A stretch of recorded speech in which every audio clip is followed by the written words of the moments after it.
There are some games you always hear about. Maybe it's because it's the new game in town, or maybe it's because it's special somehow. And Yume Nikki is that. And so, I decided to play it. It's on Steam for free, and you can find it anywhere in the internet for free as well.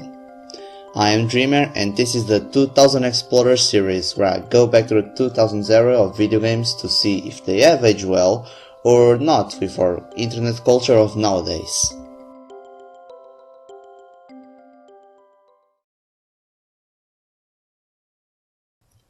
I had some context for it, like Yuboa and its influence on the Undertale.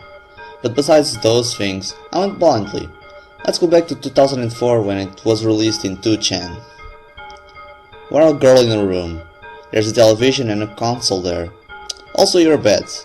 You can't get out using the door. So just go to sleep and let's dream because the game is called Dream Diary. Now you are outside and you come back to your room. The console isn't there anymore, so you decide to experiment the door, and this time you can open it, only to find some kind of creepy hub. There are a bunch of doors in this hub, and you can choose where to start, and so, check the doors because they have entire worlds in themselves. Find some items called effects and have fun? It is weird to explain, but the only way to have fun is by being interested in these worlds. And if the worlds aren't interesting at all, then this won't be the game for you. What makes the game fun though, is the amount of weird and abstract imagery that you can find, like the Aztec-inspired images on the backgrounds, the Microsoft Paint type NPCs, and the amount of random nightmares events that you can find, like the well-known Uboa, the Rave Cube in the desert, and the End Stairs dream in a dream. Another fun thing is theorizing the scenery like the sad cubes in the desert. Did someone make them? Are they made of the sand from this desert? Why is there a rave in one of them? And much more like the snow world, where you can find a girl sleeping in an igloo. Or why is there a dream with flies all over the grounds?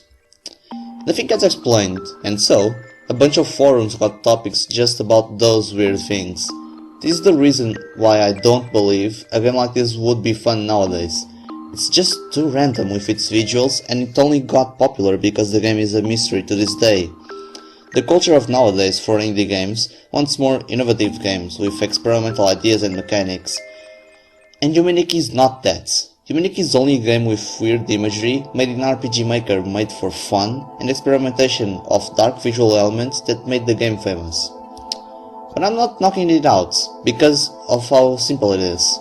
Keep in mind that this was made by one dude, for free, and its form of marketing was 2chan and his personal website.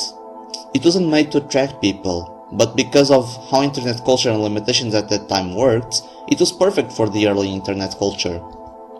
I would like to say that no game like Yume Nikki would be good or even profitable nowadays, but there is Yume Nikki and other fun games for it, so there is a market for it, just not when you are getting paid for. Do I recommend this game nowadays? Well, only if you go blindly, until you can't find other effects to get the ending. At that point, just get a guide on YouTube to see where all effects are.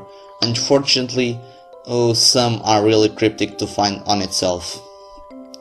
I'm DreamMare, and this was the 2000Explorer series first episode. Have a good day, afternoon or night.